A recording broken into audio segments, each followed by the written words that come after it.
What's up, you filthy casuals? Welcome to Casual Shenanigans Gaming, a podcast all about the irreverent love of gaming. I'm one of your hosts, Jeremiah, and it has been a while since our last podcast, but tonight I am joined by my favorite video game podcast guys. I didn't have this planned out. I'm joined by the moistest man in the business, Joel. No. Good answer. I don't know. I don't want that. All right, I'm joined by the last Star Wars fan, Joel. There we go. All right, I'm joined by the best beard in the business, Dave the Evil Viking 13. The not so evil Viking 13. Right, and I'm also joined by Daddy James. That sounds creepy as hell.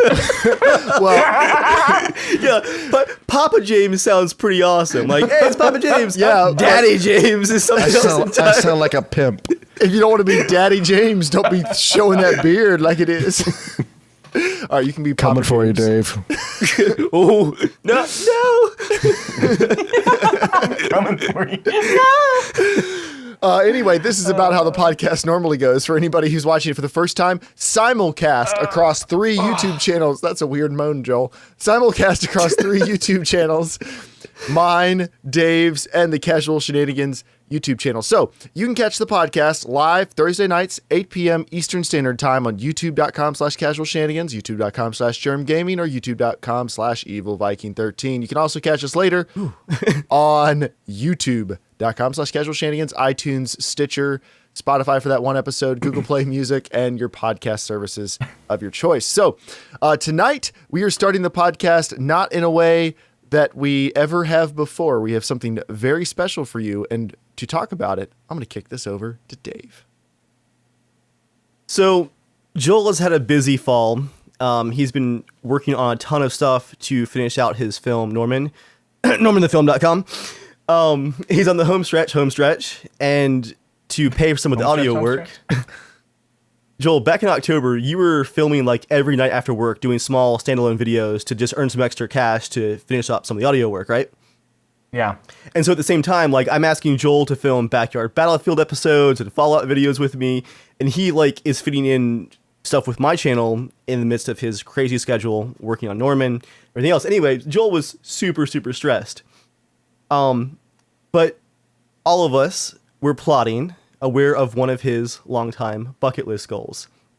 And this is where it's good to own land. I have a crappy, awful farm shack in the back of my property, and we knew just what we could use it for to make Joel's dreams come true. All right, everybody got the video ready? Yeah. This was definitely a dream come true. All right, on 3. 1, 2, 3.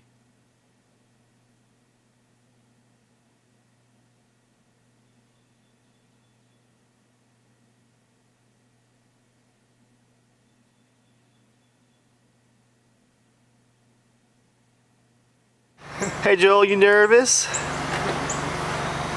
No. That's not a non-nervous laugh. I got you. Is that good? All right, yeah, come here. All right.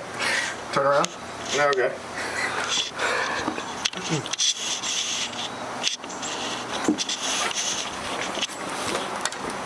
All right.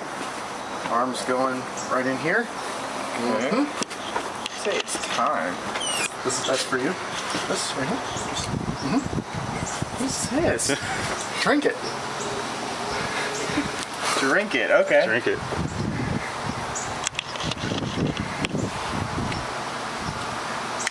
Was that cider? Yes, it is. That's just a little treat for you. Just enjoy while we're getting you ready. Or if I'm gonna be doing anything sexual, at least John's here. How does it make you feel, John? That's right, bottoms up. Nothing spiked in that at all. All right, you got 5 minutes before you pass out. Let's make this good. Nice bra strap. Got it. There we go.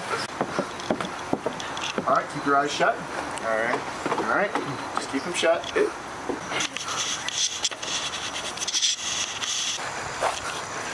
Holy pick. You're good. It's pretty old. All right. Right here. All right. Yep. All right, now you're turning turn to the left. We're good. Shit.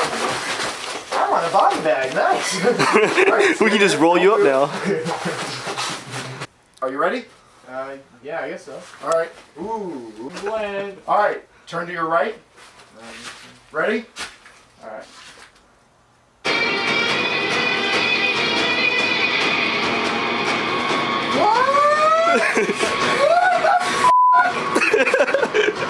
Are you serious? Go!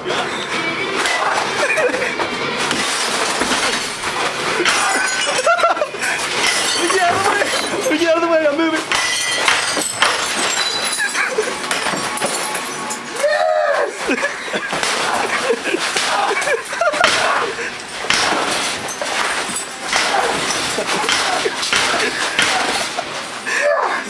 All right, now wait.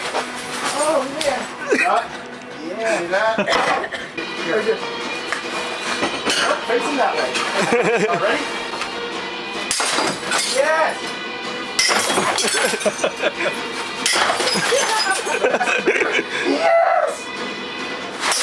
All right, Jeremiah, pause on the bat. Pause on the bat. Oh, I love this. You're familiar with 1911, right? You ever seen shot shells before? Yeah.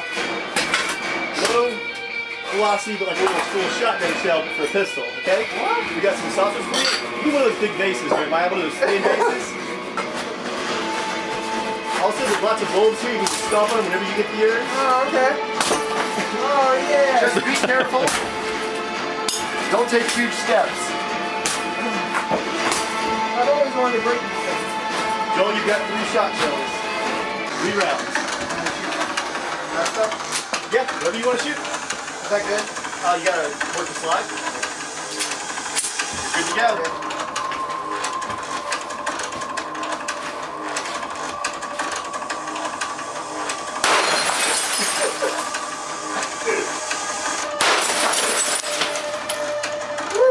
Is it ringing a little bit? Yeah, a little bit. One more. That was worth it. Alright, you clear? Oh, the smell of that powder. Oh my gosh. Get some fresh air. The table can go too. Oh, man.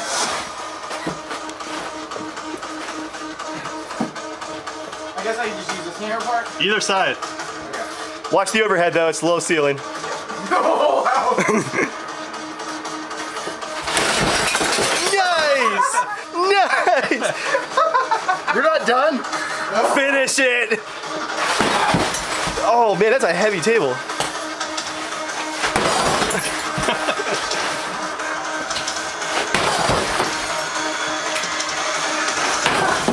Yes! Joel, you ever used a Sawzall before? A what? A Sawzall.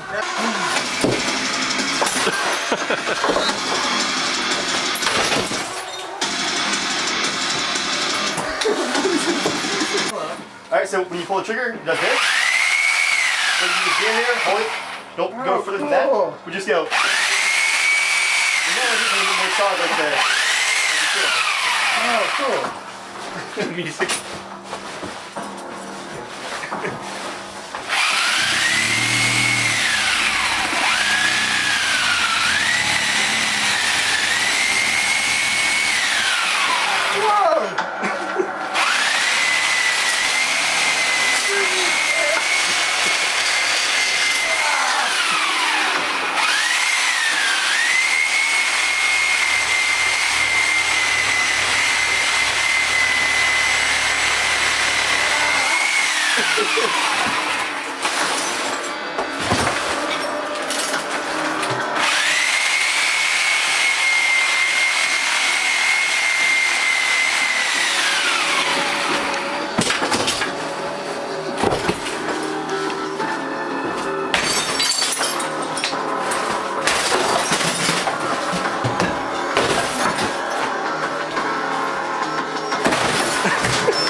lights in there too.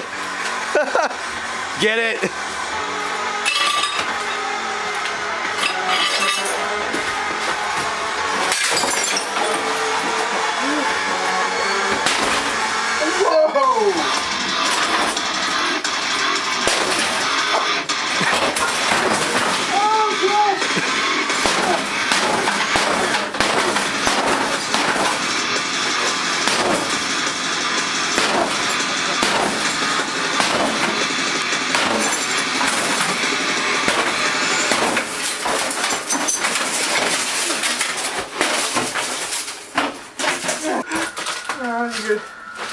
Fine vintage. I feel like the kid from Hook, you know, from the clock shop. He's like, all those times you missed my game, Dad.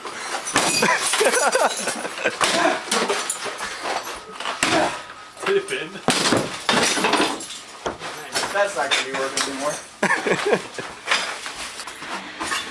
Nice move. Oh, here comes the music, Joel. Here comes the drop.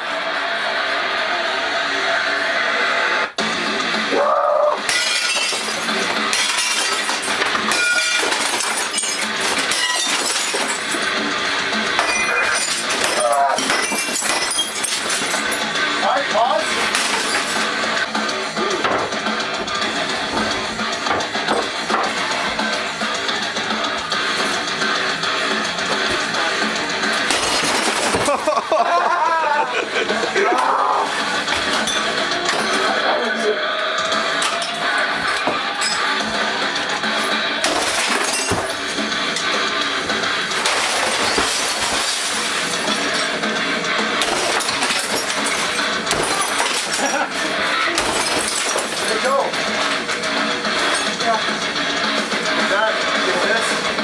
Here's something for you. Is that an e-cig? Yeah. Don't smoke it. We need to rip a sick cloud. Is that got like a LED on the front?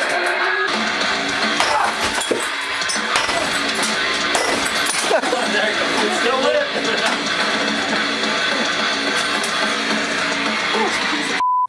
With the X. Do you need this? With the Is X. it better? Pepper. Oh, you want to go blunt. John, you want to grab one of those big bases out there? Is it still living?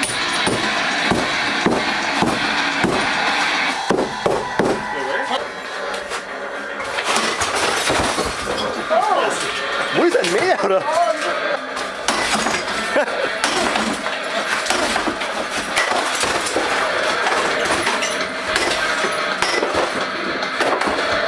Got something else we can hit for that. We have Fuad Hassan and the Bedouin Bandit.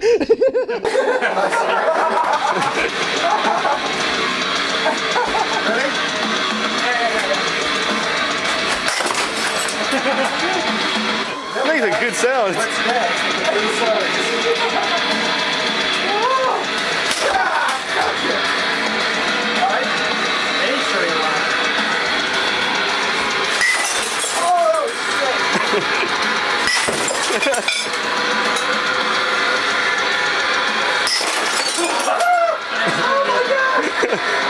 Piggy bank! Nice!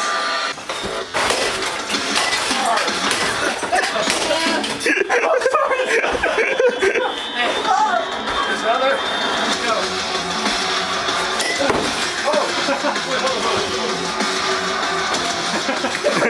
Hold fire! Hold fire! Here's another.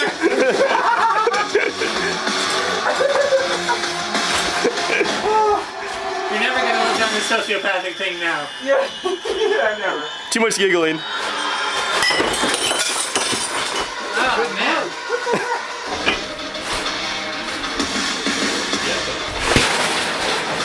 That is solid.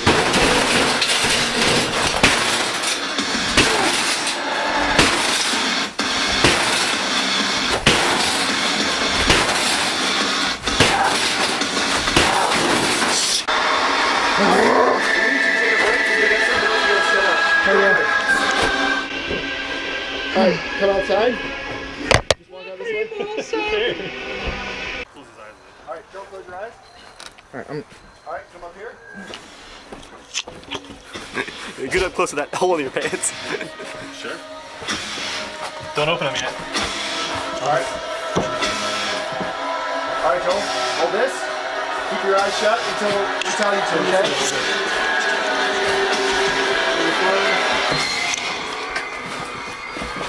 Alright, you'll know when you open your eyes.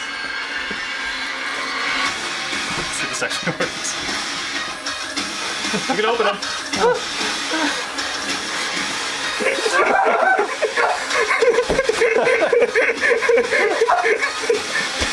Look, Joel!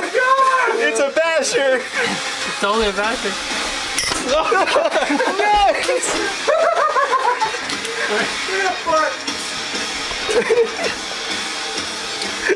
It moves. The drone hell. Alright, well that last. Hey, you want to break the controller too? Yeah, whose idea was the drone? John, on the little string.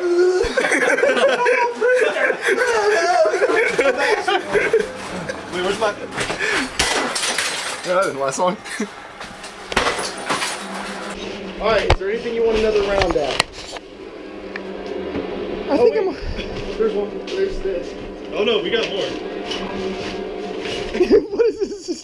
Never let go of your dreams.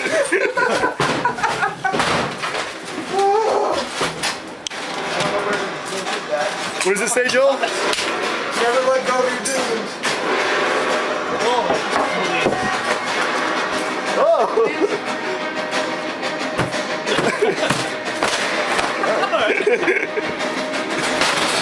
There's his egg.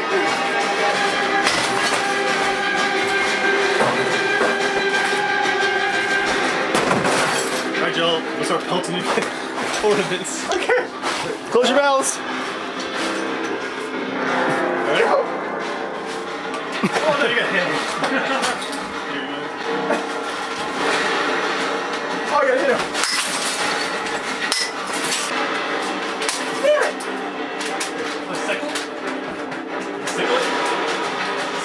What was this?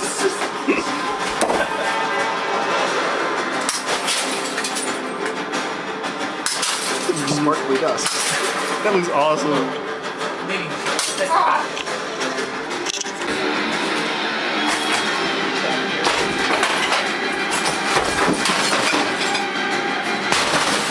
Nice.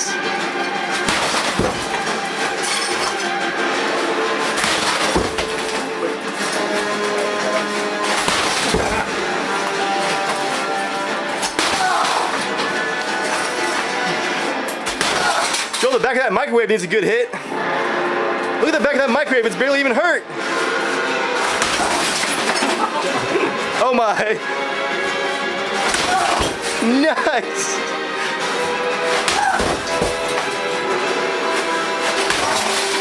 Oh my gosh.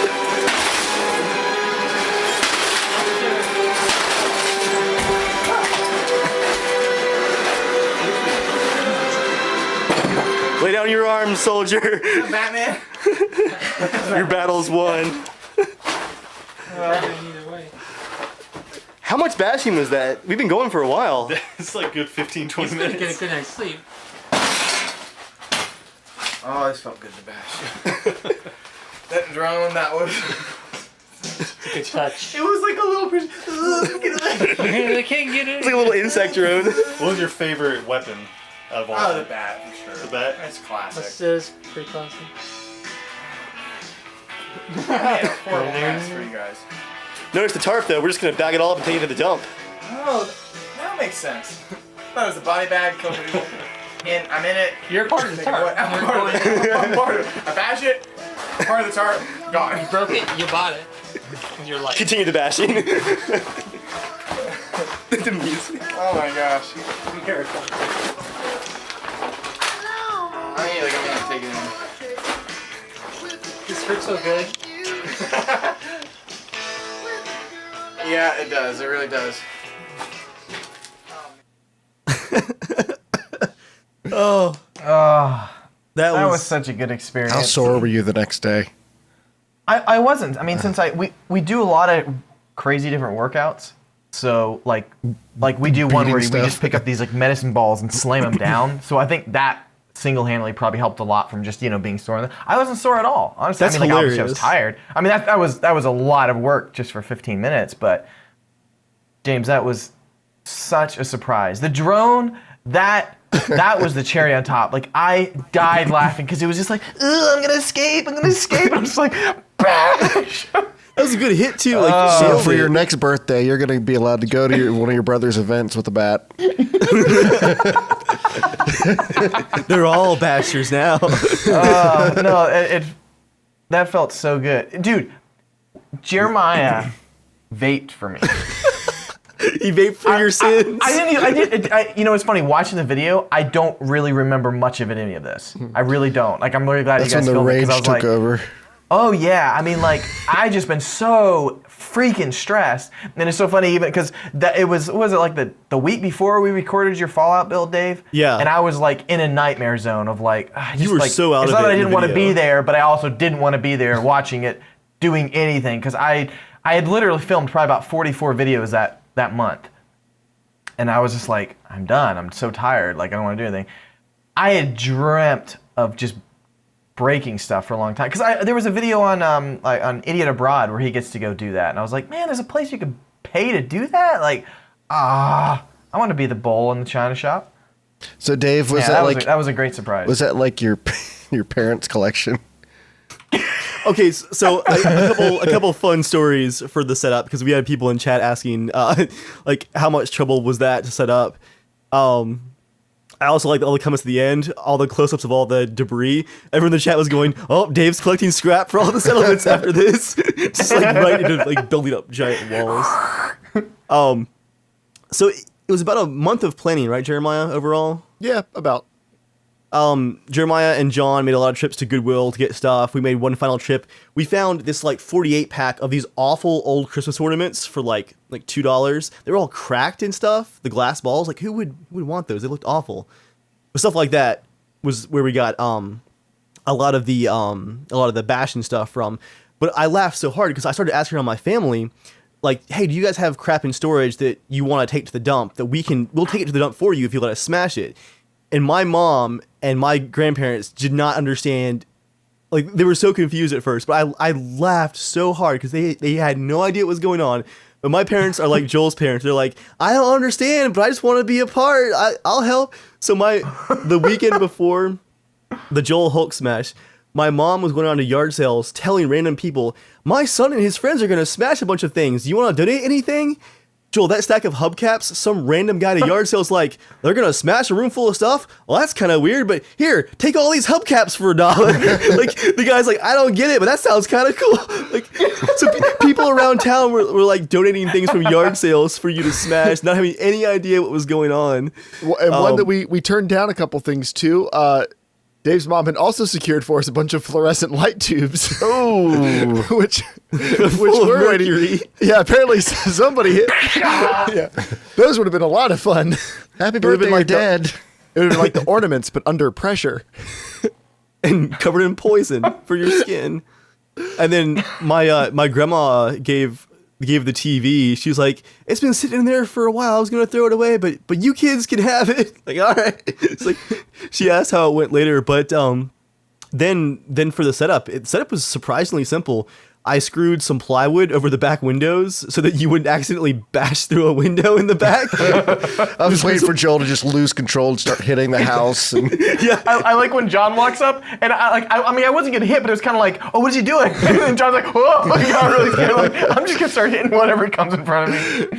Then we just nailed the tarp Yeah, on, you did. and I'm just kidding. we just packed up all the crappy destroyed furniture afterwards and then rolled the tarp up, which was super heavy, incredibly heavy actually, full of glass debris.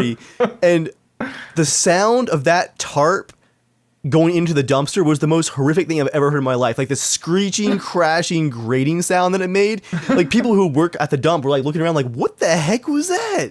But as you guys can attest, I'm really glad that we did the pistol and we all had hearing protection because I was not ready for how loud it was in that room. Like, Oh, gosh. I mean, my ears were ringing afterwards because of all the bashing. It was so loud. Oh, man. Happy birthday, Joel. Yeah, I ended up crying later that night. It was, well, I told Jeremiah before I left, I was like, as weird as that is, it's very rare for a dream to be fulfilled. Like, it's very rare. Now, explain this for the people viewers, go, Joel. I've always wished for, I don't know, a Nintendo or something. I don't, you know what I mean? But it's like, when you kind of have more of like a private, like, that's something I would love to do. Like, ever since I was a kid, I was like, man, just to go into like break glass and not be in trouble for it, And so it was the perfect timing.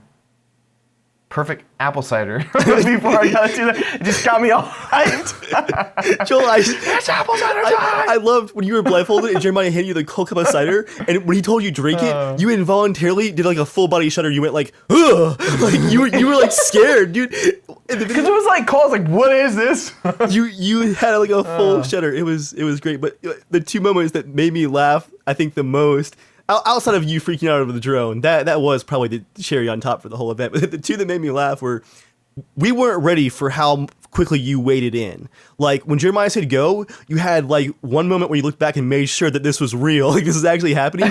But dude, when you started swinging, you see John like high step it past me filming. He's like, I'm getting out of the way, because dude, you were like swinging over your shoulder, and crap was like pinging off the ceiling. Glass was flying everywhere. And audio just went out, Jeremiah. It's back. Oh, okay. Yeah, so it just the first moment of John running out of the way as everything started flying was one of my favorite moments. And then also, one thing I wasn't expecting, we had these little shot shells for my 1911 pistol. It's like little mini birdshot shells, basically. We had these nice thin vases for Joel to shoot.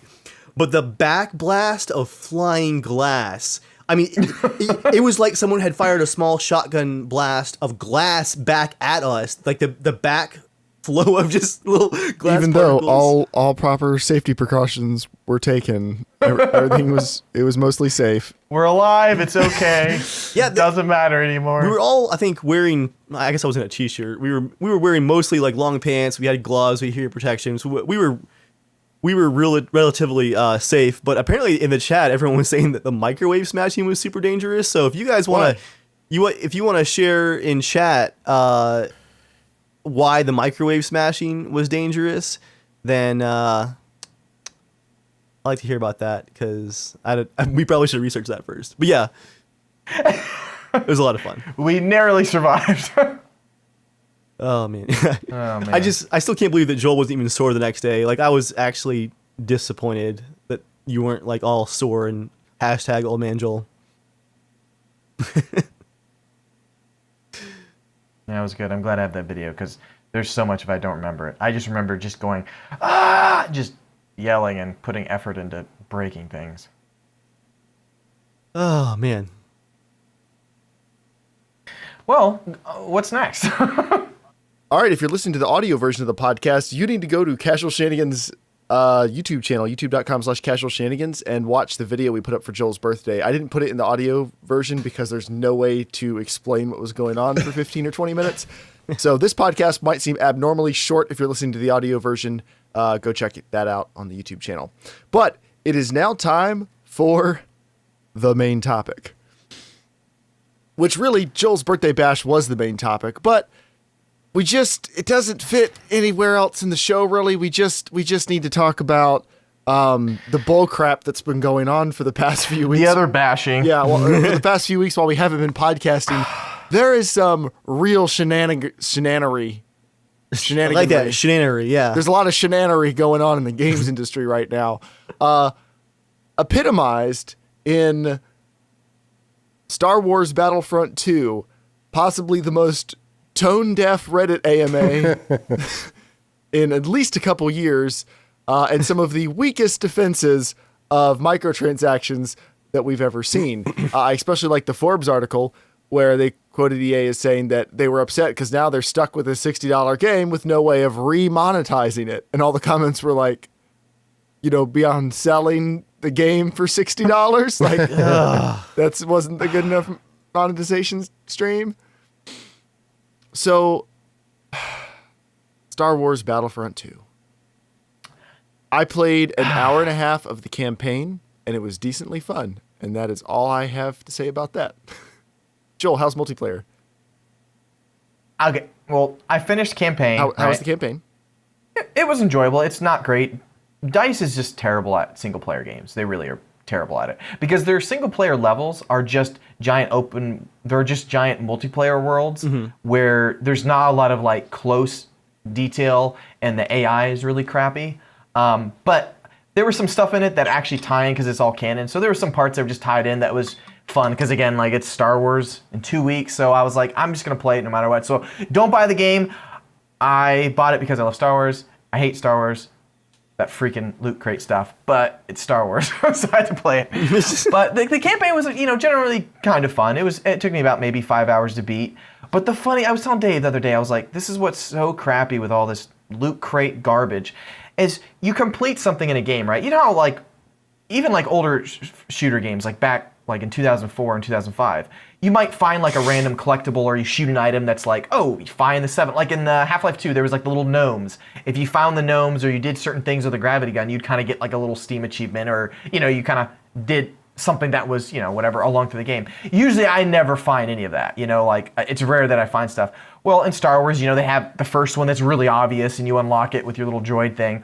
But the dumbest thing is like on the top, like the bottom left of the screen, huge pop-up that's like, don't forget to claim your rewards. And it's like, I'm playing a game right now. Can you not do this? I'm 100% on board with you there, Joel. It's so distracting. But it's weird. It's like, why are you going, oh, don't forget to claim your reward? Oh, I know, because they want to get you addicted to this even the garbage, single player campaign stops you like 20 minutes in when you first unlock something to explain the unlock system. And I'm like, excuse me, I'm playing the story mode. When you trash in multiplayer. When you beat the campaign at the end, there's all sorts of things that you kind of completed. Like you completed a level. Congratulations. Well, at the end, you get 500 XP from each little like random thing you do, but there's a screen. No joke. I think it's 4 rows across, and then columns down. You go there, and you have to highlight it. You have to wait till the icon shows up because, again, it's connected online, so it has to make sure you unlocked it because it's XP points. Wait for it. Press a triangle. You got 500 XP. Next one. Wait. Triangle. Wait. 20 of them. To get my XP, and then at that, I just use it to unlock like the Iden Verso main character or whatever for multiplayer.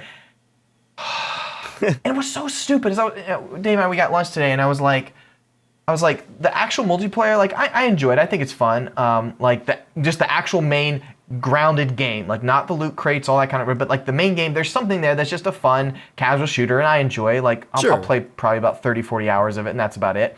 And honestly, a lot of the loot crates, for me, at least, I'm not playing in like MLG Pro level or anything, but most of the little like enhancements and stuff that I see everyone else have purple legendary, it never bothered me. I would be up in the top 3. Most of that stuff, like there's some things that kind of matter a lot, but it's more of the idea that like, it's always in your face. As soon as someone kills you, hey, look at their legendary thing. And there's 1,000 of them. And I did a count.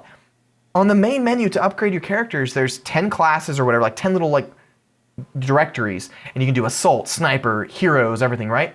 If you click into one, it opens up another menu and it has 3 options. Then once you're in 3 options, you got to click the top one for hero cards. And then in that hero cards, you got to choose from 10 different hero cards. Click it, goes back to the next menu. Then you have to go to the next hero card. Click it, go into the next 20. If you were to do that for every single character, and you get cards all the time, so it's not like you unlock a Force Jedi push trick, right? You unlock that one, and then later on, you might unlock the Force Jedi trick medium version of the same thing. So you are constantly back and forth to this freaking awful menu. It sounds like work. Dozens of times. And I was like, I don't give a shit about this. Like, I'll just play the regular game. I'll get my kind of Star Wars fix because I'm excited about The Last Jedi. But I hope, like, just seeing all this happen, all these games that are coming out right now, and there was even a new one that just saw on IGN, it's like, Paladins to get Battlefront 2 like card system. And people were like, no! I think when they first came out, it was like, oh, you know what, we'll deal with it, because there was a few games, like it was mostly like MMOs or like iPhone games, you know what I mean, like App Store kind of games. But now it's like, it is going everywhere. And it's soon, like we're joking, like you're gonna be playing Skyrim and it's like, unlock DLC to have 50 more walking gems. And I'm like, no, people are starting to like, no, this is garbage. What were you joking about, Joel? It's like, but if you buy the 80 pack of walking gems, you get 8.5, you get a step and a half per gem. 1.5 steps further. Yeah, you want the premium walking gems. It's best value. Best value. So I think the positive that has come out of this is that number one, their stocks took a huge plummet. Yeah, but they're still up like. I mean, yeah, they're still 700% making but since it's not like they're hurting for money now, but Right. it's enough to say, wow, this does affect us. People do care, and the fact that Disney was like, hey guys, what are you doing with our franchise here? Yeah, because I mean that directly reflects the movie. I mean that seriously is going to reflect the movie. I think I think that obviously the movie's going to do really really well still, but like the thing that I was James exactly. As soon as I saw that, I was like, it made me so happy because it's not just them losing money, but it's getting the awareness out to major news sites, not just piddly dink gaming sites. It's going out everywhere. You know what I mean? I'm saying more people are here. Like parents are hearing it. Yeah. So imagine being, James, you're a parent. So it's like if you didn't know about these games, you saw that. It's like, oh, I don't want my kid playing this. Or like, what does he mean? You know what I mean? Like, so that is what excites me. That like Star Wars is like, nah, man, you effed around with the other games, but don't you effing mess with Star Wars. Well, because that's messing around with Disney's revenue stream, and if you want to see them lose their patience pretty quick, I mean, that's honestly. It would be so nice in the next year or so if games like, if they try to pull this, so they pull it back in, people go, nah, like it's going to be the thing that buries the game. I really, really hope. So it's like, oh, the rare cool thing is, you know what? We're just going to release a game. You pay for $60 and then it's yours and that's it. Like maybe we'll come out with a big DLC pack. Hey, Witcher did that, huh? And they sold a crap ton. I think it's just funny to contrast it with one where people were complaining that they released it basically map thin and no single player, and everybody was complaining, so they were listening to them. So they provided that stuff, but then they thought, well, if we're going to put this extra work in, we got to find even more ways to make money off of this, basically to keep the same profit margin and do more with it. Yeah. Yeah. I don't know. So this is probably, well, Dave, can you dig up the terrible, terrible image they posted, which resulted in the most downvoted like thing in all of Reddit history? Oh, the actual quote. Just for that one glorious line about a sense of accomplishment. There was one on Reddit that I died that someone put the word like bullshit between each word. I just died laughing. It was like, we bullshit want bullshit to bullshit give you bullshit. Like the accomplishment bullshit. I was crying laughing. It was like, really oh yeah. Yeah, here's I love the goal is to give the player a sense of accomplishment has now become a meme that's appearing on everything. The initial outrage started when people did the math and realized that if you were to just buy like the gems or whatever to unlock characters, it was going to cost the equivalent of $80 to unlock Darth Vader. And so one of the EA community team members posted, "Oh my gosh, this post has been giving Reddit gold 90 times. Why? Just because." Their response was, "The intent is to provide players with a sense of pride and accomplishment for unlocking different heroes." And they said we used metrics and data, blah, blah, blah, to calculate cost. We appreciate the candid feedback. Oh, there's nothing candid about this. And the passion the community has put forth. Passion along the lines of, yeah, that was their response, basically. That's like if someone brutally murders someone, like, oh man, he's passionate. That's a passionate guy. We appreciate your passionate, candid feedback. As you put the knife into my heart. And then EA CFO Blake Jorgensen had this to say. He said, if we're not making, I'm cutting out some of what he says, I'm just skipping to the good part. If we're not making some mistakes along the way and learning from them, that's when you should worry about us. But our view is that these are great opportunities for us to continue to tune the game, to adjust these things. We pulled off on the microtransactions because the real issue the consumer had was they felt like it was a pay-to-win mechanic. The reality is there are different types of players in games. Some people have more time than money, and some people have more money than time. You always want to balance those two. So he's literally saying, this is pay to win. If you have more money and want to enjoy the game, you can pay to catch up to other people. And then they were asked why EA just didn't do microtransactions centered around cosmetic items. He said, but the one thing we're very focused on, and Lucasfilm is very focused on, is not violating the canon of Star Wars. It's an amazing brand that's been built over many, many years, so if you did a bunch of cosmetic things, you might start to violate the canon. Darth Vader in white probably doesn't make sense versus in black, not to mention you don't want Darth Vader in pink. No offense to pink, but I don't think that's right in the canon. Okay. First of all, if cosmetic additions were going to ruin the canon of Star Wars, make better cosmetic things. No one said Darth Vader had to be pink or white. Those weren't the only options. You can do different outfits. You can do different outfits for Han Solo. You could do different movie. Like you could do different movie outfits. Like the characters wear different things throughout the series. Like you could do things that were totally within Star Wars canon, and still were microtransactions. Or here's an idea: don't put in microtransactions. Like just. It's so stupid because it's like, guys, if you made 100 million, okay, let's say it cost 50 million to make the game. Probably cost 200 million to make the game. Whatever, okay, let's just whatever. They made 150 million. They made 100 million profit on it, right? It's like, why can't you just stop and go, you know what? You have decent morals here with the damn game. Let people like actually enjoy buying games from this developer, earn trust, and the next game people are gonna keep wanting to buy games. Like that's, I mean, with CD Projekt Red, what they're doing, like they're doing so good with that. You know what I mean? Like I hope they don't ever freaking, you know, go to the dark side, basically. You know what I mean? But like they're saying, you know what? We made enough money. We can make great games. If they added all the, you know, milking cards out of every freaking Gwent game inside the main game, people would be pissed, and they probably would make a lot of money still. Would you be pissed? Or would you keep buying them? Yeah. I mean, well, the thing is, with Gwent, like, in game, I probably would do it, but I'm just saying, I would still be pissed. Testing but I'm saying, the laws. They could have made more money. They could have made more money, even by doing just a tiny bit of that, a little bit more. But they lose trust. You know what I mean? And I hope EA completely loses Star Wars completely. Like I would love to see that. You know, sucks for a lot of the DICE employees. You know, that people probably passionately love making the game, but. No, they need, like, it needs to be like gone. This bullshit is done. Like, get rid of it. People buy games, and can I just have it? Can I have it and play it? Because what's so annoying, like, you know, I was talking with Dave earlier that I've been playing Assassin's Creed Origins, right? The way I play games, most of the like XP and all that kind of stuff generally doesn't affect me like the way most people, like certain people play a game. Like even with Star Wars, right? I'm not playing at a level where I would really notice a lot of these impacts of the cards. I just don't play at that level, so it's like I'm not looking into the meta and everything. So I think most people at my level playing casual or whatever, it doesn't bother you, right? Like it's you're really not going to notice it other than the UI is horrible, and I know it's freaking wrong. But with Assassin's Creed, what games are doing now is I think Assassin's Creed Origins is probably the best game since Assassin's Creed 2. I love it. It's really are you good. playing it? I've played about the first hour. I'm about like 20 some hours in or something like that.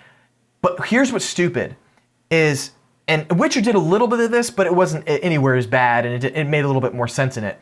But because you have to earn XP, if you just want to just play the main quest, like in Skyrim or something like that, you physically can't. Because once you play a few main quests and you don't do any side quests or any other missions, you literally cannot do more main campaigns, because the levels, if you're just 2 or 3 levels behind, you get your ass handed to you. And now, the way I play games, I generally kind of do all the side quests, and I kind of like complete an area as much as possible. So I'm usually not like behind where it's like, oh, I can't play the main quest, you know? So again, my playstyle I don't see that, it doesn't bother me as much. But what I can't do is go, oh, I kind of want to go over to that area, you know, and just go explore. Nope, you can't, because that area is going to beat you down. And again, it's like, I mean, Dark Souls, you know, there's certain areas, like it allows you to go anywhere, but like your skill as a gamer, you're not ready. And that's what made it feel really cool that like, hey, as a gamer in Dark Souls, if you get really good at skill, like the sword skills, you can actually go tackle that. You feel like you know what, I'm ready to tackle that swamp now.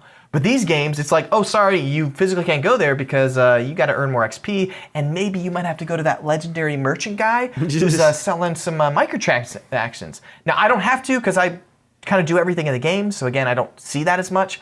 But I know a lot of people don't. They just power through the main campaign, and that's it, you know? And it's just, it's driving you in that direction, and it's scammy, and they know exactly what they're doing, and it's unneeded, because people just want to enjoy these games. They want to like them. They want to like these franchises. But it makes it really hard to do so. Well said, Joel. Well said. Shame. Oh, okay, there it is. Yeah, I was in Iceland while most of this was happening, so I wasn't really like on the gaming subreddits and stuff. But man, when that Battlefront 2 thing hit the mainstream media, like the super downvotes and the goals to give players a sense of pride and accomplishment, like, oh my gosh, that angered me so much because it's like there's some part truth to that. You know what I mean? Like there are some games where if once you start unlocking, if you unlock a certain weapon so early in the game, right?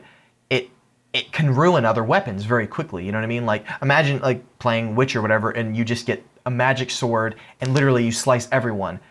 All of a sudden, the challenge of going, okay, I need to use potions or do this is gone. Because why would you want to go back to that if you already have a really powerful sword? But theirs is just taking it to the level of, oh no, we just want to, we want to make it so that, it's like a Mario level. You train a little bit and then you're ready to tackle the big things. So you have a sense of accomplishment. Sense of accomplishment of how quick you can pay with your credit card. Dicks. So if anybody listening to this podcast or watching this podcast wants to go back to the video of Joel's birthday bash and maybe shadow play a clip of Joel hitting the TV and then maybe superimpose stuff on the TV. So you have Joel screaming, what? And then bashing a TV that maybe has like the microtransaction stuff on it. I'm just saying that's a gift that maybe we could do something with. I was imagining on the TV screen, it says like, Darth Vader, unlock now for $80. And Joel turns around and looks at the camera. What? Smash. It's now time for What Are You Playing This Week? A part of the show where we talk about what we're playing this week. Who'd like to go first? Mine's kind of long, so I'll wait. All right, I'll be quick. I'm playing the EA Origins trial of Need for Speed Payback, and it's not good. They have improved the driving physics from the last Need for Speed a little bit. The story has gotten significantly worse, which I was not expecting because the story in the last one was not good. The story is offensively bad. Oh man, it's one of those ones where you're like, guys, just let me have car. Let me drive car. Stop. Please stop. It's like Ubisoft's The Crew, but you know how Ubisoft is tone deaf a lot of the time, like when it comes to press conferences and some of their like in-game chat and stuff. This is like that, but if EA was like, hold my beer. It's a very bad game. I'll just say it. As a longtime Need for Speed fan, it's a bad game. So I've also been playing some Wildlands Ghost War, which continues to be a good game. Now, since they got rid of the thermals, it's not, it's less fun ganking people.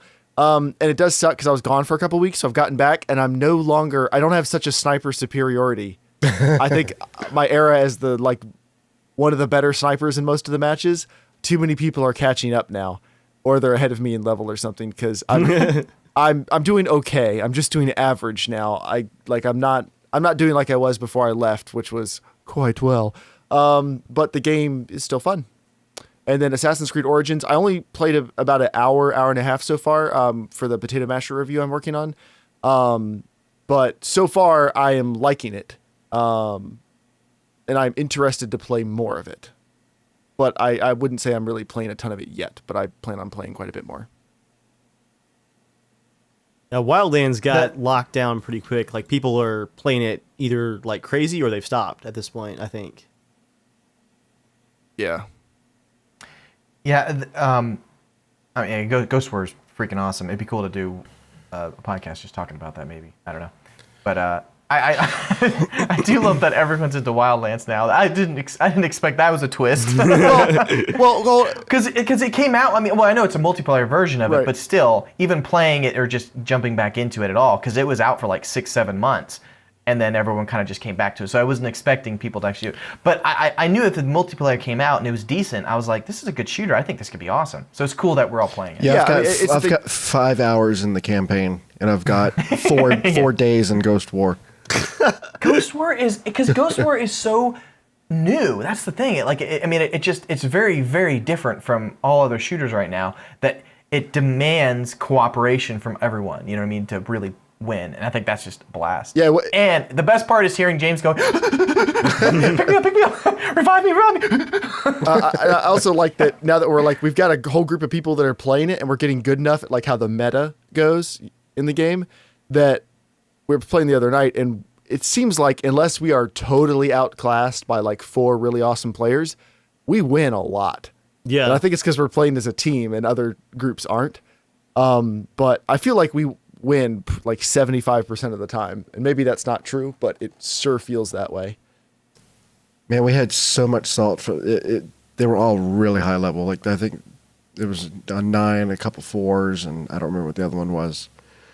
Dave wasn't playing, but he was watching their live stream. They accused us everything from like smurfing, cheating, stream sniping, and then they were just like yelling at each other too. It was a really awkward stream because they were just literally screaming at each other. Dude, are you gonna help me or are you not gonna help me? Like, I'm dying over here. I'm trying, man. Like, it's just, it was so awkward to listen to. All right, Dave, what have you been playing? I want to visit my travel games first because this big boy my. YouTuber was traveling all over the place in November. Boy. Here it goes. I'm really glad that I decided to finally buy a laptop in October. I bought like a refurb Dell gaming machine just because I was like, I feel like I should. My laptop was 10 years old. I was like, I think it's time. Really good decision. So on the road at the airport, I did a bunch of Fallout building, which was awesome to like sit in an airport terminal where you're stuck for like 3 hours. I got like a bunch of settlement building done. It runs great on medium settings with all my mods installed on the laptop. It was Now, how are you syncing your pretty save cool. files? OneDrive. Okay. Which it notified me today that it's getting full. I have 29 gigs of Fallout save games on my OneDrive. I'm sure that makes your fans pleased. Yeah, it's backed up. Don't worry. And then City Skylines. I hadn't played in probably like a year and a half, if not more. I installed it on the laptop as well. I was trying to stay up at the hotel to not miss my flight at 5 a.m. I was just going to stay up all night. So I installed City Skylines, and all my mods were synced through Steam Workshop from before. But like the game has had tons of UI and like quality of life updates. It ran great. I just downloaded like a new terrain to build a city on. I played for like 5 straight hours in the hotel room. It was amazing. City Skylines is a fantastic, just relaxing, just travel game. Like that was a good choice. Good decisions were made that night. Recently, I have been playing some Rising Storm 2 Vietnam with the Casual Shenanigans gaming gang from Arma. We had a lot of fun last week. Hilariously, we played like 4 hours of Rising Storm 2 days before that big patch dropped that added Australia and all the new content. So we'll have to go back and play some more. But that game has gotten a lot of polish. It performs tons better. Frame timings and frame rates are much, much more consistent, and it's a lot of fun. Glad to see that it's still pretty well populated too. I recently tried out the World War I FPS Tannenberg, which just came out in early access from the same developers as Verdun. It's their Eastern Front version of Verdun, basically. And if you enjoy hardcore shooters like Rising Storm and like Arma, Tannenberg is a game you should check out. It's like $17. It's super, super cheap. It's four big maps right now, and I think that's a fair price for $17. 64 players and a lot of fun if you enjoy a little bit of history and some realistic shooters. Papa James joined us for an Arma mission. Oh, you ruined it. It was gonna be my surprise to Joel. Oh, I'm sorry. I'll let you tell the story then, because I'm sure you're going to tell what I did to your body by accident. No, I was just gonna leave it out there unsaid. I'll share. No, let's just whatever you did to my body. Let's just not tell. I'll share. I'll share. Yeah, it was a very smooth mission, but there's one point where I gave James the old classic Bohemia glitch, where James had like climbed onto this radar dish that has a balcony walkway, and he had gotten knocked out unconscious from enemy gunfire, and we couldn't figure out where he went because when you're unconscious you can't use the radio because you're unconscious. So it was just like, has anybody seen James the last few minutes? Like, he got really quiet. Like, I think he's unconscious somewhere. So we're all looking for James. I look up, and I see his like hexagon for like, it just shows where his character is. It's up on the tower. Like, I'll go get him. I go up there. I start taking fire. So I proceed to dive prone behind James's prone unconscious body. I'm using his body as a shield, like bandaging his wounds, which seems counterintuitive. Like, he's bleeding. I'm bandaging his body. There's like shots hitting around us. I'm just using him as a shield. But because the medical system is a mod, it does the thing like where you're like just unconscious and stiff, and then when I hit him with the EpiPen to wake him up, he gets control of his player character again, but does like the classic Daisy, like you pull the gun off your shoulder, like your animation kind of shifts a bit from where you were put unconscious. And so we're on this balcony. I'm still prone, hiding behind James. I stick him with the EpiPen. He like starts to like climb up and move, and I'm trying to like back away from him, like crawl away from him, and I just push him right under the railing. He just goes, whoop! Like he's still felt prone. like it felt like the top of a roller coaster. You know when you're at that point you're going, and there's like, what's going on? Ah! Because he was still prone, so I see James's prone body, like, crawling. He does look like a Looney Tune, like, midair, like, oh, just still prone, like, he's falling. And then he hits the ground. I look down, there's, like, a few blood splatters, and he's just unconscious again, like, down on the ground. That reminds me of that one really awesome Daisy night when James snapped his legs climbing the ladder, and he's just. That was one of and the my best thing- first experiences. He survived like the longest too because we're all crouching and standing, getting You guys shot are through fighting. windows, I'm just and like, James is like crawling through bodies, and it's like going glitching and stuff. That was so funny. He's like, I broke my legs. Anybody have It was like it was because Dave and I were on the ladder at the same time. Oh, yeah, that was a terrible Snap. idea. Holy crap. Now, James, did you enjoy playing Arma? Kind of. All right. Enough to try it again, or think it's just one and done? Yeah, I want to play Shane's mission. All right. Ooh, you have some intel that we don't have, it sounds like. And finally, I've been playing just a little bit of the upcoming Battlefield 1 DLC Turning Tides content, which some of it's available on the CTE program. There is a controllable L-class destroyer with a spotlight and AA guns and cannon turrets, and 4 people can fit inside of it. And I love it because naval combat's back. It's only one ship right now in the game, but there hasn't been. So that's out right now. It's on CTE. Yeah. Oh, sorry. I didn't. It'll be out on the 11th, so it's coming out pretty quick. Okay. But it makes me angry because of how well it works. Like, just you have one driver who can like do the horn, and you have the cannon up front, and you have like an AA gunner. You can launch torpedoes too to like get the attack boats away from you, and the other team gets a bunch of the little torpedo boats. And it's actually really intense if you're in the destroyer, even though you've got some good cannons and the AA guns, because you're trying to bombard the shore and support the troops on the ground. They're like attacking up. It's like a naval invasion at Gallipoli in World War I. You're trying to support the guys on the shore, but the torpedo boats, like each torpedo that the enemy has, does like 25 damage out of 100 to the destroyer. So as you're like attacking the shore, you got to be constantly watching for these little torpedo boats that are zooming around out in the ocean, launching long range torpedoes at you, and you're constantly like juking. And the sound that the torpedoes make underwater as they go past you, if they miss, is really eerie. It's like, ooh, as it goes under your ship. It sounds really intense. So the naval combat is a lot of fun, and it just makes me angry that it's taken DICE so long to add a naval ship that's actually controllable by players again. I think it's been since the original Battlefield 1942 that we've had controllable naval ships. And it's still just the one right now. They confirmed today on Twitter and like an AMA that they're not going to have any submarines or anything in this DLC, but they might come later, it sounded like.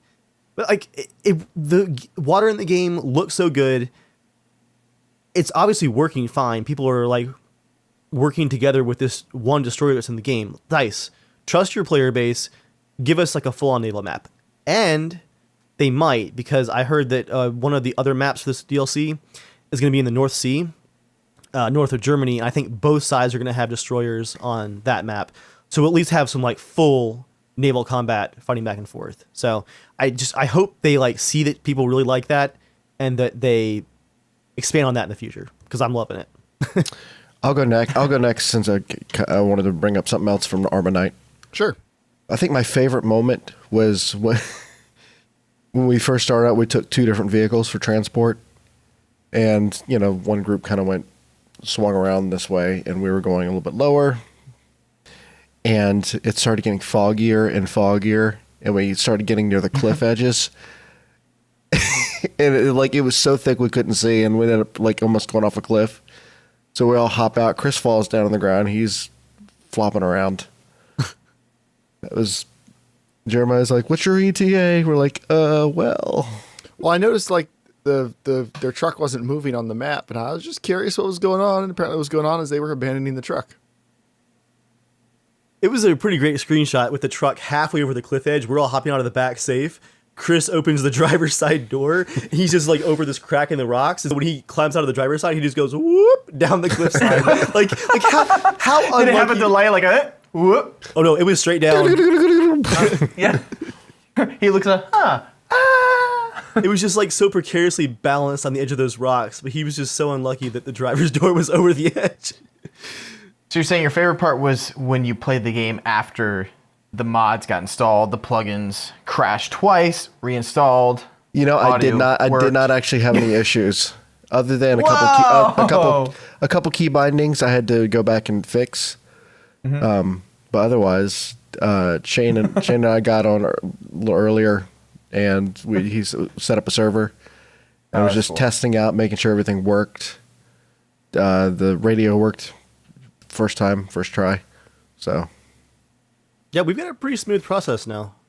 It also helps that they're updating the game less often, so we don't have to update the mod pack very often anymore. Like this version we've been on since what, Jeremiah, like February? Sometime in spring, I think. I think we did a mod pack update. July. Yeah, in the July. summer. It's like every 6 months there's an update now. That's pretty good. Yeah. yeah, after playing so much Wildlands, which I played like a lot of Wildlands. Dude, you prestiged multiplayer. twice, right? Yeah, That's a lot of gameplay of Wildlands. That's great. I did not use boosters. So I went ahead and tried Battlefield with everybody. Dave, I had a miserable experience playing. It was just pure chaos the whole time. Yeah, it's pretty fast paced. It's really fast. Well, I mean, we got wrecked, completely wrecked. That's by- true too. It was a rough couple games. My favorite part was riding in the sidecar with Shane driving the motorcycle, and us just flipping over like 15 times. What else have I played? I've been playing a little bit of Injustice 2. I got a few games on, for Black Friday sales. I've been playing a little bit of Destiny 2. So far, I think it's better than Destiny 1. Like, the story's a little more coherent, and the world's just, I think, prettier. I bought Golf Story, Joel. I played about 45 minutes of that. It looks like it's going to be a lot of fun. And I think I'm going to try to go through Mass Effect Andromeda now. I think it's time to Let me know, finish- because I got about 10 hours in and I was enjoying it, then I just kind of fell off of it. And a lot of people say it really, really hooks you about 20 hours in. And I That's just, a long time to get well, hooked into it's a game. it's a pretty beefy game. Right. So, yeah, I don't know if I want to invest that much to get into, to get super deep into it. I don't know. 20 hours is when Knights of the Old Republic finally became awesome for me. Holy crap! Because I tried twice, and I'm really ashamed that I didn't like it. And then when James finally got me to play the whole thing, and it's like the best game ever. But now when you go back to play at the beginning, does it feel better? It's so much better. I mean, I just never got into any of those games. I never really played it was like tough being any so kind much. of MMOs. Like what's that one? It's something with a K. I forget what the game is called. Anyways, there's like some MMO where Lineage. No, it's not Lineage. That's what it is. I played Lineage a long time ago, and I was like, I couldn't get into you just tap on something and then it like fights, you know. So I think that was really weird Yeah. for me, and I didn't use a lot of the options in Knights of the Old Republic. But I think once I figured that out, and then you get your lightsaber, then it's like, oh, it's on. That's I'm there. I'm immersed. what you were playing for, Joel, was the lightsaber. Oh yeah. I mean, when you get it in that game, it's for real. Joel, what have you been playing? Well, I've been playing Assassin's Creed Origins. Mario. Oh my gosh. What a treat of a game. What a treat. Nice. I just finished the main story of it, and no joke, there's a part I teared up. It is glorious. In I will Mario? not spoil it. Yeah, I will not. Well, if you've played a lot of Mario games in the past, there's some moments that are just like, damn, that's good. And there's something that happens in a part where it is complete fan service from something that they didn't do in an earlier game. And I was like, I wonder if they did it. And it's like, oh, it was really cool. I felt like a kid again, and really, really enjoying the game. I think I've got like maybe 18 hours in it. I've got like 230 moons, and there's 800 moons to collect. So I'm like, and then when the game's over, everything just becomes even better too. 880 moons. Yeah, Ah. Did you say, Joel, that you're a child? Child at heart? Or I ate a child heart. To become a child. You sure you didn't like bash a child in that room? Child's heart in that room? Yeah, it's a good thing that cops showed up to see like what was going on, and the officer's like, "What's going on in here?" And Joel just turns, and there's just blood. He's like a buzzsaw. You just point him at the enemy. Yeah, it's really, really good. And then, honestly, Golf Story, still playing the shit out of that game. Almost got 20 hours in, still laughing like a madman playing that game. It is so funny. And then Skyrim VR, oh my gosh. It makes me so happy because, first of all, the game is incredible, and it feels like you're playing a new game. It really does. You feel like Legolas is a badass with a bow. It takes a while to learn the controls. It really does. It honestly, be honest, it's like playing Armor the first time. You go, oh, the controls suck, but maybe if you play after a while, you figure it out, and then it becomes natural, right? It clicks. It takes a while to get it. Yeah, it clicks. Because again, it feels really wonky for a while. I took honestly maybe 3.5 hours to like really feel like you're good with the controls because there's so many buttons to make everything work. But once you figure it out, it's awesome. It's really, really good. The magic effects and everything is just incredible. You can like shoot something here, shoot over here like Iron Man. The electricity, you feel like the freaking Emperor. But leveling up swords, like if you play like you're kind of in the game, everything feels better because, of course you can just go and just smack stuff. You can't stop you from doing that, right? But if you play with your shield out and you bash, and then it allows you to stab, which is really cool. Like that's obviously doesn't exist in the main game. You can only hack and slash. But this one, it's really cool because if you have a long sword, you can actually go stab, put the shield up, hit, stab again, slice. Dude, I took off the little straps for the PSVR, right, for the motion controls. And so, James, I shot this one guy with a paralysis bow, shot him, he goes, doom, falls down, the enemy, and I come over, I turn the sword upside down, like a skeleton, like, and you just like, all right, that's kind of cool. That's amazing. But yeah, it's really good. I literally have like 18 hours in it already. Like, wow. Now, why don't I've you tell spent more everybody- time in that game. What? Oh, good. I was just saying, I've spent more time in that game than pretty much the rest of the games, like, individually combined. Like, Why don't you tell everybody already, what your like- current goal is in the game that you told us about today? oh, I'm playing through Dawnguard, and I'm a vampire, and I'm just accepting being a vampire and being a really evil vampire that's completely a traitor to everyone else. And my goal is to drink the blood of all the Jarls. I'm gonna see if I can do it. I'm gonna try to sneak into every Jarl's room and like wait till they fall asleep. Shut up. You'll wait until they're unsuspecting. All right, it's now time Look out, for the Jarls. news. Oh, I got one more game. Joel. Oh, it's now time for What's James Playing? One more game. Something he said reminded me. I bought Neo, and I'm actually enjoying it. Oh, nice. So Nice. Heard good things about it.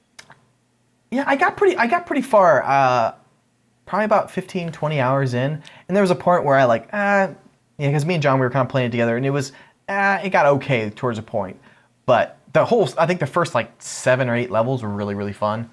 There's too much loot for it for me. You get so much loot. that's the right amount of loot. It's like Diablo, like level of like. Yeah. Is it Borderlands? It's raining loot. Yeah, I know.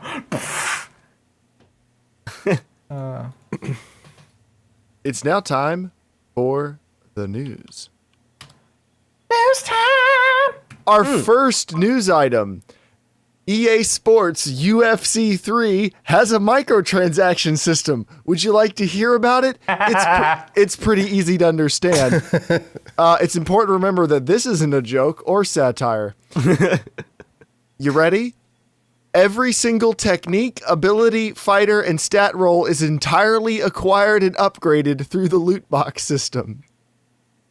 A base level jab will do minimal damage to online opponents. However, a fighter that purchases a loot box and acquires a 5-star rarity level jab will not only have a more efficient and powerful technique in combat, but will also be treated to a host of stat increases in all regards, making their player undeniably better in every scenario.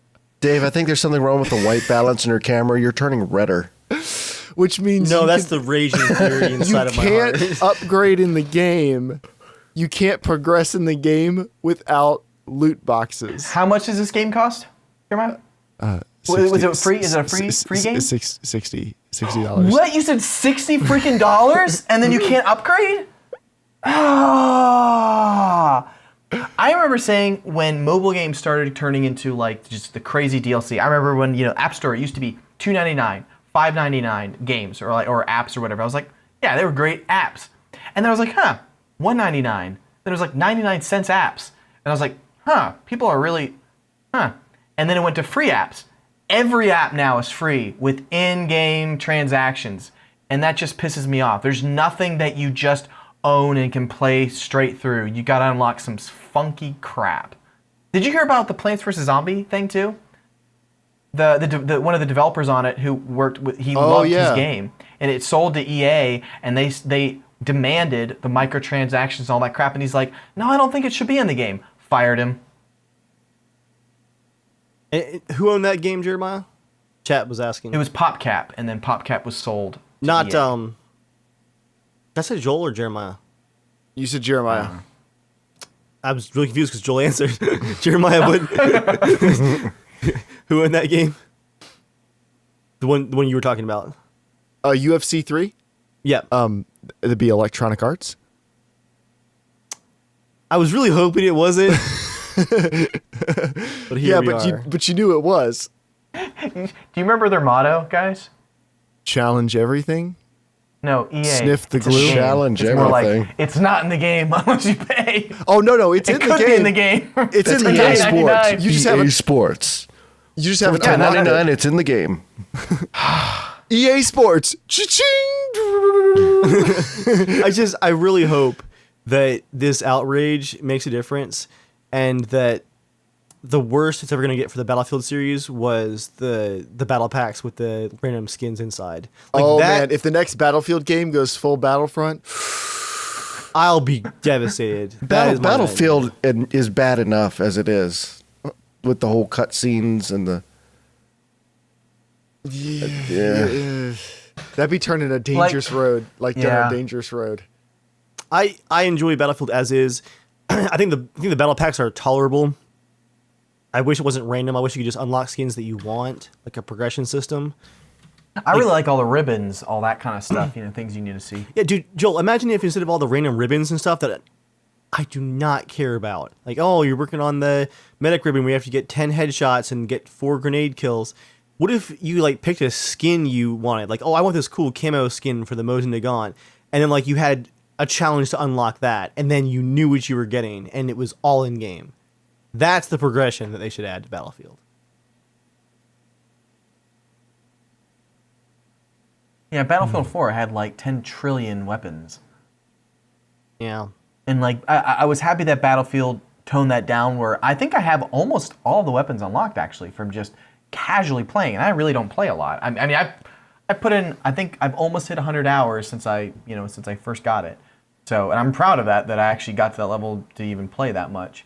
And that's a lot for me to play a game. So, but still, it's man, it just really makes me wish we had, Halo 3. That era was so good because it's oh, you had 6 guns.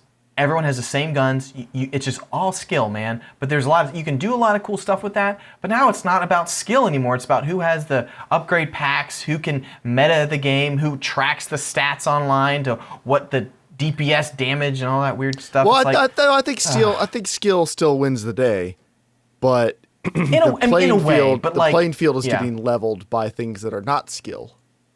Well, think of this, Jeremiah. Okay, let's say you like one certain weapon, right? You don't have the time to go play through every single weapon like in Battlefield 4. I liked different weapons, but I wasn't going to grind through them to unlock to get a scope that I like. You know what I mean? To unlock the ACOG, it was 5 scopes in. And that's like playing with that one weapon for, I think, 600 kills or whatever it is. That takes a long time. I'm not going to spend 10 hours to do that for every single weapon, you know? Because let's say those weapons become that's the meta, that's the really good one, and the MP5 or whatever I'm using, like, that's a really terrible weapon. Yeah, I can have some good skill with the weapon, but it's like, it was just like you feel like you can never like grasp what's going on with the game, because unless you literally are the grindy person who wants to get every single thing and that's all you do and you have all the time in the world, it's like you can't really like compete very well. Or like games like Halo and stuff, like, oh, just give me the BR or whatever it is and I can hold my own. Done. I don't need to know, oh yeah, I got to get the the rocket launcher, the SAM thing that does this, and then the jet. It's like, nope, just the basic weapons. All right, what's the next news item? First of all, I want to apologize to chat on my channel. I just now realized that the thumbnail for the stream is completely wrong. This is not a live Fallout build. 2 hours later. The lamest Fallout build. Oh, now I get why so many of you were confused. Let me fix that real quick. Na-na-na-na-na. And no more watching live. Yeah, it was the completely wrong thumbnail. Yeah, because for some reason on my live like broadcaster backend panel, it wasn't showing the thumbnail preview, but the change thumbnail button was there. So like you couldn't see what it, you couldn't see what it was already set to. Live settlement build. Man. I think Joel almost destroyed an entire settlement in a 20-minute time. But That really explains the extra level of Fallout chat tonight. Who freaking posted on my channel? Old Man Joel, Dabon the haters. Oh, Dabon. Dabon the hater. Dabon the haters. All right, guys, just for 420, that, I forgot, yeah. head over to Boundless MP and give him a whole bunch more of hashtag Old Man Joel because he didn't even pronounce dab correctly. Daboo the haters. Daboo. Right. On a night of loot crate ranting, let's end on some high notes. First of all, thank you, PC Gamer, for pointing out this fantastic-looking adventure game that's currently on Kickstarter. It's called, I'm going to mispronounce this German word, Truberbrook, I think. You're on your run. Weird symbols. This is a amazing idea for an adventure game. It's set in the Cold War, in 1960s Cold War Germany, so you already got me there. But the artwork for the game, they're making models, real-life models, like, think the Mr. Rogers intro, like model train set models. Those are their environments, and they're adding 3D characters into these environments. And so, like, all the lighting, they have a little GIF there that's an example of, like, a lightning flash in the storm outside of this tavern. They have an actual light bulb that they're blinking outside the window to make the lightning flash. This game looks beautiful stylistically. The voice acting's good. The devs seem incredibly passionate. The good kind of passion, not the EA Loot Crate passion. Honestly, I am completely wowed. I need to remember that I want to back this. They're currently double their current goal, but it's going to be a sci-fi mystery graphic adventure, again, with real-life models for This looks so cool. the environments. It just looks amazing. What a fantastic idea. So that's our first feel-good news to end the podcast for tonight. Second thing is, Joel, Black Friday PS4 sales. Sony says we sold more consoles than we ever have in our 23-year history. That's awesome. And they sold a shit ton of VR. Yeah, no numbers for VR Like, yet, right? a ton. Or Yeah, I guess no numbers at all. It's not official numbers, but I think so far over the 3 months around Black Friday, like before and now, they sold. It was like 440,000 PSVRs, 220,000 Oculus, is like 110 of Vives. But like it's like, I mean, Skyrim right now, Gran Turismo and Doom that's coming out, like. That's making a huge impact for VR, and it's really exciting because there was a lot of like, oh, no one can ever play a long game. No, that won't work. No, there's tons of people playing hours and hours of the game, and it's just fine. It's just one of those things where like if you have a bad experience and you feel sick, it just takes time getting used to it, you know? It's not like you really can get over that, but it's such a immersive thing that it's can be really scary and not feel good, you know, all that kind of stuff. So it's not something where you just jump in and you just expect, oh, this is fine, I'll just keep playing like I usually do. No, it's very different. But if you can get over that, it's a real treat. So I'm excited that it's doing well, because that just means more VR games. And I think developers going to catch on that, oh, wow, people want to play a full game. Finally, yeah. I think it'll take time, but I think, Yeah. like you said, with Fallout VR coming out too very soon for, you know, PC, for whatever the Vive or the Oculus, whatever it is, like that is going to be massive too. yeah. So I think it's just going to keep getting bigger. It's exciting because, sorry, James. I was going to say, did you see that the Switch was actually the best-selling product for online for Yeah. Thanksgiving, Black Friday, and Cyber Monday? Oh, wow. That's so cool. And it was not on sale anywhere.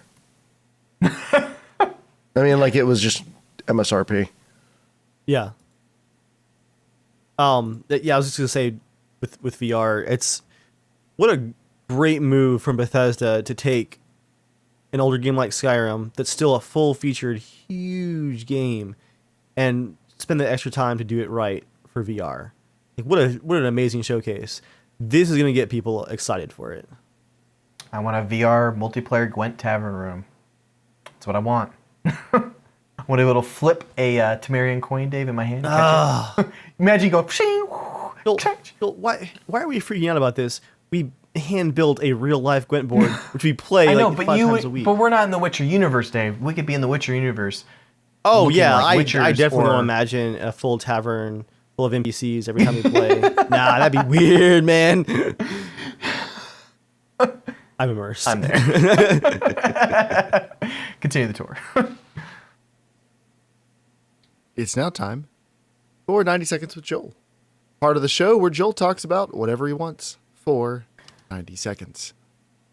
So I have a story from my vacation that I think you guys might enjoy.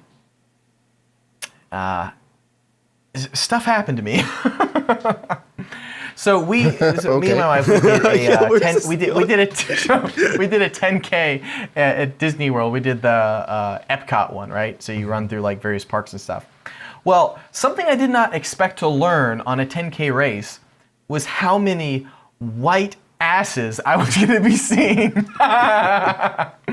So we wait in these huge queue lines, right? We had to get there in the morning at like 4:30 in the morning, right? Because, I mean, it was like probably 16,000, 17,000 people all running. So it was massive queues, and you were in like A, B, C, D, E, F, G, like queues. And they would do one at a time. They had TVs, massive TVs and projectors and stuff like that, trying to keep you entertained until it was your time to start running, right?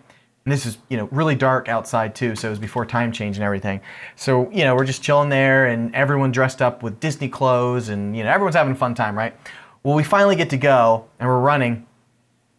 And we're going a little while, and I think we'd gone about a mile, and I was like, looked over at Joy, and we're like looking around. The amount of people running off the road into the meet, because we're like running on like actual main like Florida like roads, right, leading up to the parks, because of the first half of the race is basically that.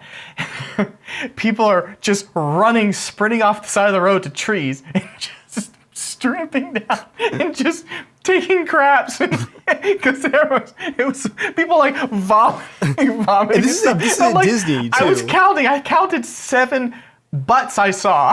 I was like, I did not expect to see I mean, this. it's only a 10K. It's not like they're doing a I know. marathon or an But Iron Man thing. Yeah. Well, here's how it gets better. Is that it was around 3 miles that I was like, oh no. I felt terribly sick. And it wasn't because of the run, because we've been training for a while, and it was not the run. I had eaten something just a little bit odd or something the night before, and I was like, oh no. My stomach was gurgling, like it was really bad. I was like, I can't make Joy stop. Like, she trained for this. She wants to get a good time, and she wants to do well in it. So it's like, Joy, I might have to disappear. Joel, I have a question for you. Okay. Did you look for the closest crap, what's the word? Trash pile? No. Junkyard car. Junkyard. There we go. Did you look for the closest junkyard? dude, so I'm running. I told you I was like, I might just disappear. I will catch up to you because I'm like, I can run a little bit better than Joy. So I was like, I'll catch up to you. So I was like, you just keep going. I'm like, I don't want to ruin this for you. And so we're like running. I'm like, okay, I pushed through for another 30 minutes, right? And I was like, I felt horrible. I was like, this is just miserable. You know, I was like, freaking A. So I just tore off and you know, dude, it was spooky as crap too, right? So I ran off through this like field, got to a forest, and you see other people in the forest. And then I go there, and I was like, oh man, dude, I could barely get my clothes on, my pants off. And dude, it was a nasty shit. Like, it was bad, right? Oh, dude, I found and it was like all dewy outside too. Leaves are wet, so it was not a fun wiping experience. So it was so bad. Oh, disgusting. And then I come running back out. So I finished it. I felt so much better. I was like, I'm really glad I did this, but I'm really glad I knew. I told you. I came back up to her. I was like, I will not touch you. I don't do anything. Like, I'm a mess. I'm so sorry, but like, at least I can actually run. Dude, I come back. As I come running back to the road, everyone's like, yeah, cheering. They all stop. And I'm like, yeah. Wait, Joel, you caught up to Joy? How fast was that? Well, he lightened his load a lot, so It was about about a 5-minute experience. You really did feel better afterwards. I did. I mean, it was just like one of those things, you know, when you feel sick and you finally throw up, you're like, oh, I feel so much better. So we go through the race. The story doesn't end there, okay? So we finish the race. What? I mean, I can stop if you want. I can save more for later. No, continue. Continue Then the tour. later, towards the end of the trip, I got pretty sick. Like, I just caught something and I got like a cold, and then I started sneezing and coughing, and I felt really bad. So that kind of sucked because there were some people in Florida that were sick, and I was like, dang it, I always seem to catch it when I go on vacation. Well, I go in the bathroom, and I'm taking a pee. Oh no. I cough so bad. I coughed so bad. No, didn't go in my mouth. All right. Didn't go in my mouth. Dude, piss into my eye. Left eye. Dude, it burned like a mother, right? So I'm sitting there. There's a guy next to me on the right, and another person on the because you know the bastard's just crazy. I literally go, oh my! And the guy on the right goes, what? What's going on? And I'm like, piss in my eye! It was burning. I didn't tell Joy. I come out of the bathroom. My eyes you told like the red. strange man next to you, but not your wife. Okay, cool. My eye was all red. I had a hard time seeing. Dude, it sucked. I think we were in Epcot too. I think that was when we were trying to eat food there, and it was like, come on, because I've learned I keep my mouth shut, but like I had to cough, I had like a hacking cough, and I just went, Joel's gonna start peeing like this. We need to give him that paintball mask for when he goes to the bathroom. Joel, all right, now, yeah. I don't like to be this guy, but I'm going to be. Remember the grief you gave me earlier talking about going to the bathroom and how you're going to wait so long? Yeah, I I have know. never had the type of number 2 emergencies that you apparently do. And even if I have to go to so the bad. bathroom a lot, it all goes in the toilet. When I get sick, it's all over. But I'm not all over. But it came so fast. And it was one of those things I'm like, oh, because I told Joy, I was like, I'm either just going to go, I'm just going to do it in my pants and not, because I'm like, I'm going to ruin this event for Joy that we spent like a whole year training for. So I was like, I will just. I'm gonna test the crap wiki my in pants back. these underwear. Yeah, I took a full shower in my clothes and I washed everything there. Yeah, that was not fun. You ever considered sitting down while you pee? Maybe. Well, yeah. I mean, I wasn't expecting that. Yeah. I don't know how you, I don't know how you expect that. Because you know, piss in the eye stings. Don't do it. That's off my bucket list now. All right, that's the end of my story. This has been 90 Seconds with Joel. Join us next week, guys, when Disney serves Joel with a gag order to never share any of that again. Well, This has certainly been a podcast. Welcome back, everybody. Thank you, everybody, for coming out, be a part of the show. Whether you're on Dave's channel, my channel, or the Casual Shenanigans channel, as always, you can hit us up on Twitter at casualshenaniga. You can also write into casualshenanigans@gmail.com to be a part of the show. Thank you all for coming out and being a part of the show. Jeremiah, before we roll the full outro, I'm going to give my channel a little nugget of a treat besides Joel's story, just because my thumbnail was wrong.